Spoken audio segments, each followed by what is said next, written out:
Hello, I'm the Libertarian Sith, and this is a video that's kind of been on my mind to make, and it's probably best that I get it out of the way and make it as soon as I can and move on with other things, as this video will be somewhat divisive and whatnot.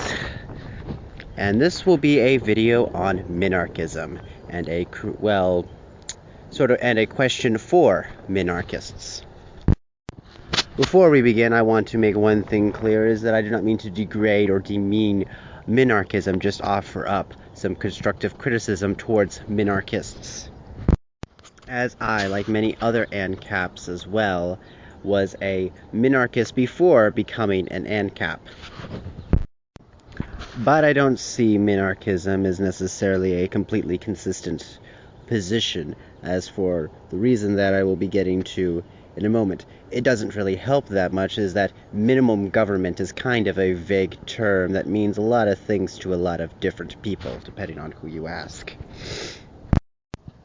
But I should get into the question as well, the question that is very important for minarchists to consider, as well as one that they would have to take a while to think about and whatnot. And that question is, do the people have the right to disobey unjust laws or legislation? If the answer was no, then that would mean that you would believe that people would always have to obey the government no matter what, even if the government is doing something heinous and whatnot. How is that minimal government?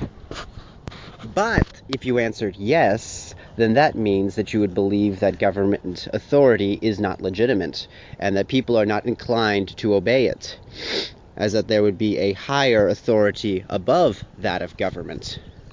In which case, you are still not for minimal government, because you're not really in support of government at all. In conclusion, though, if you answered no to the question that people do not have the right to disobey unjust laws, then you are a statist at heart. If you answered yes to that answer, then you are an anarchist at heart. Well, hopefully this video has not been too divisive. Give me your thoughts and comments below, and I will see you next time.